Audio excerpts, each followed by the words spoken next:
Nag-post ito sa kanyang Facebook, itong si Colonel Audi Munggaw, mga kabunyog. Ang post nito, sabi niya, salam alaikum warakmatullahi wabarakatuh. May the peace, blessings, and mercy of God be upon us all. Effective today, Friday, 9 January 2026, I, Colonel Audi A. Munggaw, 0-10933, INF MNSA Philippine Army is withdrawing my personal support to our President and Commander-in-Chief Ferdinand Bongbong Marcos Jr. Sobra na, tama na. The Filipino people is worth fighting for. Mabuhay. Ganun lang naman. Yun lang naman yung statement nito ni Colonel Audi Munggaw. Maiksi lang naman yung message niya. Tama na daw, sobra na. Yun yung sabi niya. Ito pong nasa picture, yan si Colonel Audi Munggaw. Kaya laman ng mga balita yan ngayon. Ang ranggo niyan ay Colonel sa Philippine Army. Nasa training command yan. Nasa training command. Ngayong araw, naglabas siya ng post, maiksi lang. Wini-withdraw na daw ngayon, effective January 9, ang kanyang personal na support sa kanyang Commander-in-Chief na si President Ferdinand Bongbong Marcos Jr. Yan. Yan yung inanunsyo niya sa post niya. Kaagad-agad, nag-react ang AFP dyan. Nag-react ang AFP dyan. Nirelieve kaagad siya. Kaya ang mga balita dyan ngayon, ito mga kabunyog. Philippine Army official nirelieve dahil sa umano'y pagbawi ng suporta kay PBBM. January 9, 2026. Ngayon, siyempre, ang natutuwa dyan, sa pangyayari na yan, ang mga DDS. Talagang yan ang pinagpipistahan nila ngayon. Yan ang pinagpipistahan nila ngayon yan. Siyempre, tuwang-tuwa sila na, ayan, mayroon nang nag-withdraw ng support kay PBBM. Team. Dati kasi, ang mga maiingay sa pag-withdraw ng support kay PBBM o sa gobyerno, sa presidente, ay yung mga retired, tulad ni retired Major General Romeo Poquis, yan, mga retired yan. Si retired General De Leon, si retired Colonel Mitran, yan yung mga nakikita kong mga retired na mga officers ng military na maiingay sa pagpapanawagan ng pag-withdraw ng support kay PBBM. Dahil retired sila, hindi masyadong nakakakuha ng atensyon. Sabi, wala namang hawak na unit yan. Ano lang naman yung mga retired na yan, wala na yan sa serbisyo. Pero ngayon, sa pagkakataong ito, ang nag-withdraw na ng support ay active. Ito na. Active ito. At hindi ito ordinaryong official. Colonel siya. Colonel.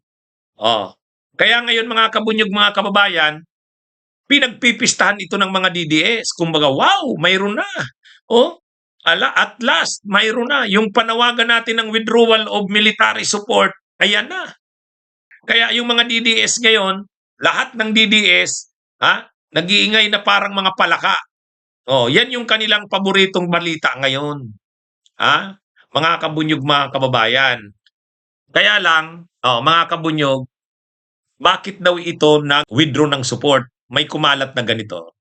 Audi Munggaw will retire on May 2026 without getting a star rank, while many of his classmates belonging to PMA 1992 became generals. Baka one of his reasons to make noise. Ayon ito kay Tony Mugato. Kumbaga yan pala. Malamang yan daw yung dahilan. Malamang yan daw yung dahilan. Mga kabunyog, magre-retire na sa May 2026. Hindi na promote sa star rank. Ibig sabihin, colonel pa rin ang ranggo niya. Hindi man lang na ginawang brigade commander. Kung brigade commander siya, hindi brigade, batalyon commander. Ang batalyon commander ba anong ranggo? Ang batalyon commander, colonel, brigade commander, brigadier general. Oh, hindi man lang na-promote sa pagiging brigadier general. Ha? Kumbaga, magre-retire na sa May, hindi pa rin nagiging general, colonel pa rin. Yung mga kabats niya sa batch sa PMA class to 1992, mga generals na. Oh, yun, may halo daw na ano eh. May halo daw na hinanakit. Ha? Ano na ito? Ang problema nito, magre-retire ka na sa May 2026, may pensyon ka sana, ay lalong wala itong aabutin. Ano ito mga kabunyog, mga kababayan? Lieutenant Colonel lang pala to. Wala namang ano to, walang hawak na command, na unit. Kasi ganito sa military. Sa military, pag nag-graduate ka sa PMA, kung may hawak kang unit, usually pag graduate mo ng PMA, second lieutenant ka muna. Second lieutenant. May hawak kang platoon. Pagkalipas mo ng ilang mga taon yan, mapopromote ka sa company ay first lieutenant. Pagkatapos niyan, mapopromote ka, company commander ka na. Pag company commander ka, may hawak kang mga 3 platoons yan. Company commander, captain halos ang ranggo mo niyan, kapitan. Mapopromote ka na naman, lieutenant colonel or colonel ka, may hawak ka ng 3 companies. Isang batalyon na yun. Batalyon commander ka na. Colonel ang ranggo mo na. Pag na-promote ka sa general, brigadier general, brigade commander ka, mga 3 batalyon ang hawak mo. Ibig sabihin, kapag field commander ka, withdraw ng support sa presidente, nag-press con ka pa, kasama mo yung mga commanders mo sa field, at papunta na kayo ng Manila para manawagan sa iba pang mga units na sumama na sa inyo, yun ang mabigat.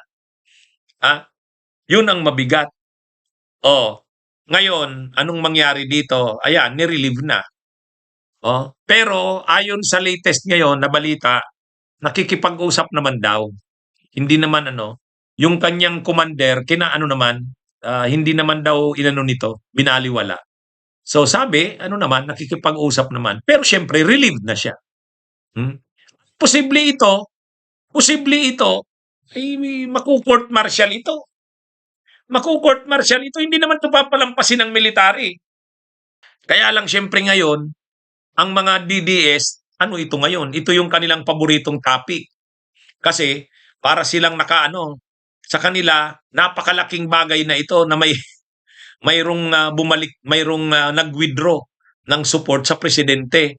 Ang problema, yung nag-withdraw ng support, iisa lang naman, wala namang kasama. Pangalawa, wala namang hawak na malaking unit, batalyon man lang o brigade o kahit company. Wala rin. Tapos lumabas pa yung mga balibalita, kwento, na kaya daw ito nag-withdraw ng support sa presidente dahil nga magre-retire na sa May 2026 without getting a star rank, while many of his classmates belonging to PMA 1992 became generals. Medyo masakit nga naman sa loob yan. Yun daw yung dahilan posible. Ayon kay Tony Mugato. Kaya lang, kawawa naman siya. Yung kanyang career sa military, maglalabas niyan, dishonorably discharged. I-discharge siya dishonorably. Pag dishonorable ang discharge niya, wala siyang makukuhang pension. Nasira lang yung career niya.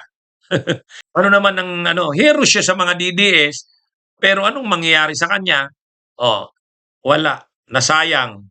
Siguro ang inaasahan niya, maraming susunod sa kanya. Wala naman tayong namomonitor na sumunod Nasakripisyo yung career niya, Akala niya napaka-noble nung kanyang akala niya napakarangal ng ginawa niya. Ang tuwang-tuwa sa kanya at nagsasaludo sa kanya sila Argo at ang mga DDS. Ang inaasahan nila maraming susunod.